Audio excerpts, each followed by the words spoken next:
মানুষ তো আহত পাইছে, নিহত পাইছে, আহত বাচ্চা আছে। আমার ছেলের লাশ আমি পাই নাই।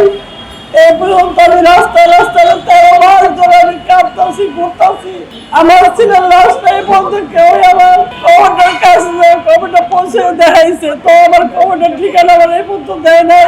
আমি এই পর্যন্ত কবরের ঠিকানা না পাই নাই। আমি একটাই চাই দাবি, আমার ছেলের কবরটা আমি চাই। সবার কাছে বলতেছি আমি আমার ছেলের কবরটা এত সুন্দর ইয়েরা কবর কি করছে। আমার সবাই আশা দিচ্ছে যে আমার ছেলের কবরটা আমার দেখাইবো। এই পর্যন্ত আমার ছেলের কবরটা আমার একটু দেখাইতে পারলো না। সবাই তো লাশ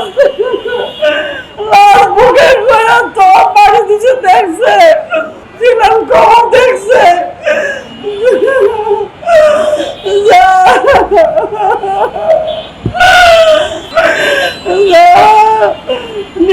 তারা বুকে নিয়ে কইছে আমার বলার খবর আছে।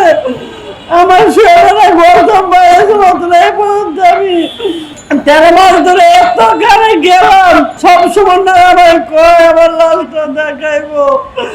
মোহাম্মদ বুদ্ধিজীবী খবর আমার নিয়ে গেল, এই 6টা খবরের মধ্যে একটা খবর আপনি শুনলে না।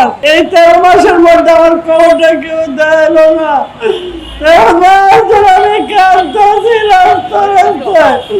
আল্লাহ তুমি কাজে বিচার করে দাও। আমার ছেলে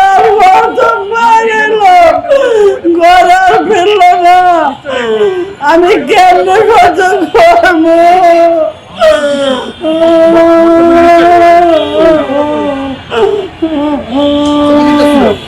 আপনার কাছে একটা অনুরোধ, আমার ছেলের খবরটা এই সরকারে কোন আমার খবরটা সমর্থন করে দিতে।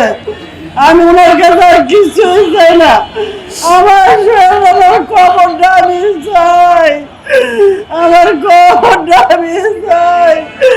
আমি খবরটা দেখা বলি তো আমি কব আমার ছেলের এই জায়গায় শুয়ে রয়েছে, এই জায়গায় শুয়ে ধুইছে। আমি তো আর কিছু চাই না।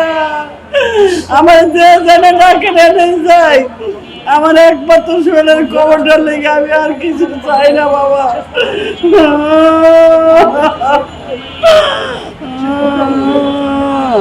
আপনারা দেখেছেন